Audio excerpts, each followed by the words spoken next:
Y en realidad es una excelente pregunta que nuestra gente necesita estar consciente que pues a pesar de que hoy en día, y es bien importante tomar en cuenta esto, hoy en día la mayoría de abogados toman un aspecto de la ley u otro aspecto de la ley u otro aspecto de la ley y no se entienden en lo demás. Por ejemplo, los abogados que hacen ley de inmigración, si usted les pregunta acerca de cuestiones penales, dicen, no, pues para cuestiones penales tienes que conversar con otro abogado y le mandan a hablar con alguien más. Si es que a un abogado penal igual le pregunta acerca de la ley de familia, la ley de leyes de cuestiones domésticas y ese tipo de asunto, divorcios, custodia de niños, etcétera, etcétera, nuevamente pues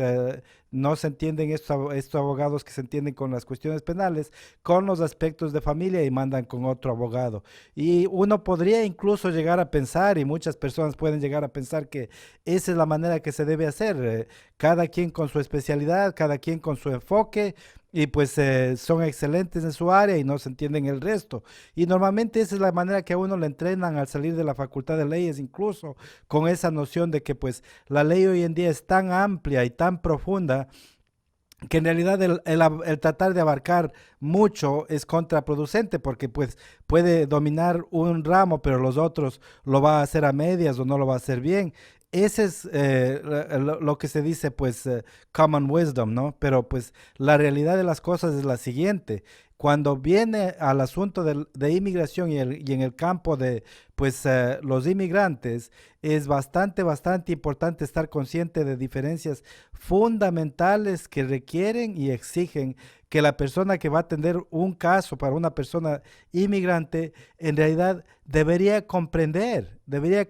a fondo varios temas de la ley que son importantes porque están entretejidos y el tratar de atenderle a una persona inmigrante su cuestión penal, por ejemplo, sin entender bien a fondo la cuestión de inmigración, puede llevarle a cometer errores básicos, errores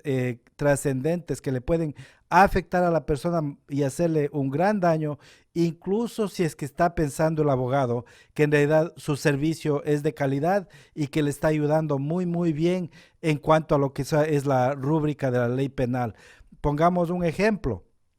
Si es que hay una persona que le acusan, por decir así, de violencia doméstica, que es algo bastante, que se da con mucha frecuencia.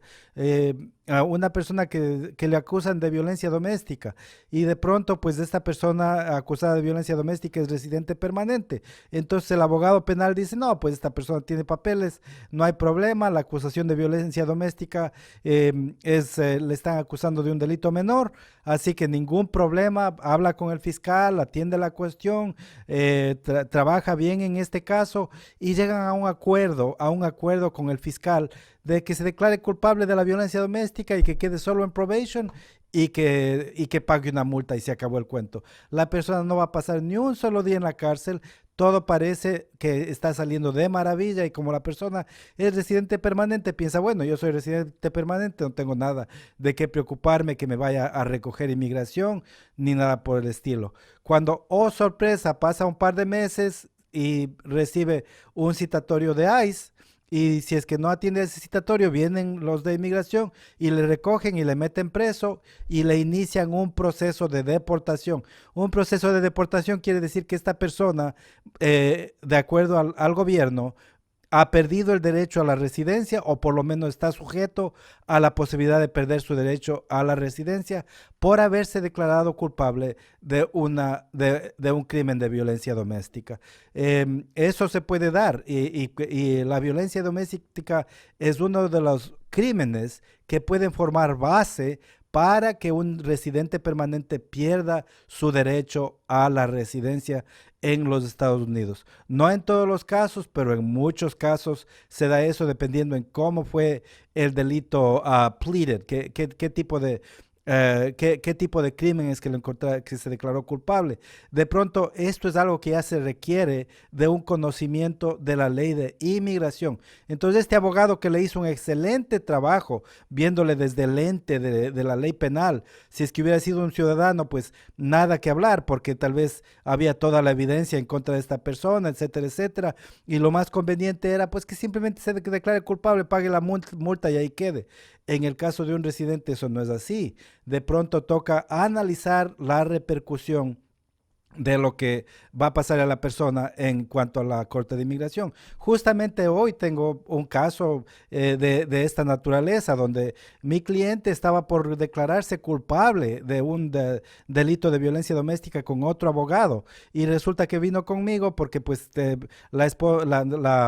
un familiar de él venía por otro caso. Así que coincidentalmente tocamos en este tema y dice, ya estoy por declararme culpable, quiero ver si me ayuda en cuanto a lo que es la cuestión de inmigración una vez que se complete este delito penal. Así que le digo, mire, cuidado, vamos a ver la cosa más a fondo. Y él, lo que se iba a declarar culpable, iba a resultar en una deportación. Entonces, en ese instante se puso el freno y pues destituyó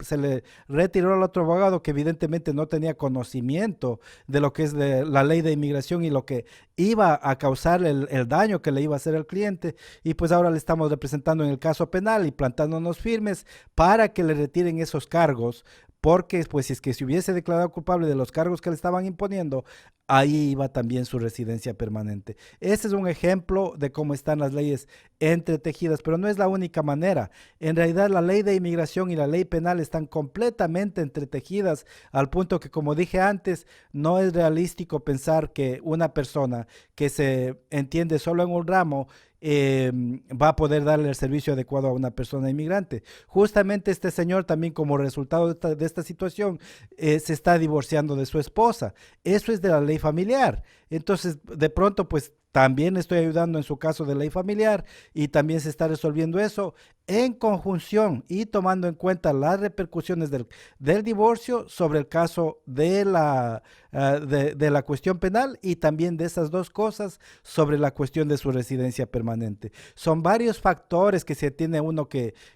tomar en cuenta, y pues that you have to juggle, como se dice en inglés, que uno tiene que en realidad sortear y mirar que las cosas que se está haciendo en un departamento no van a tener un efecto destructivo en el otro departamento. Y la única manera y la mejor manera que yo miro de que se puede hacer esto es si es que yo mismo tengo el conocimiento de cada uno de estos ramos, para entonces poderle con seguridad y con competencia, con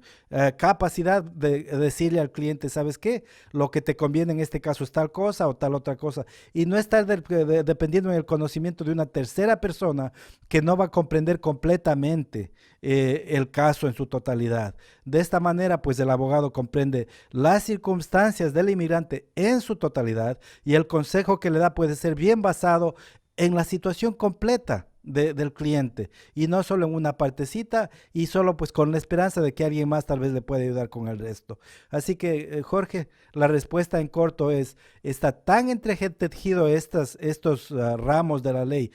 de familia, la ley penal y la ley de inmigración, que para usted, si es que es inmigrante, e incluso si es que ya llegó a ser ciudadano, si es que es inmigrante, lo más conveniente es que contrate un abogado que se entienda en los tres ramos para que le pueda ayudar con él.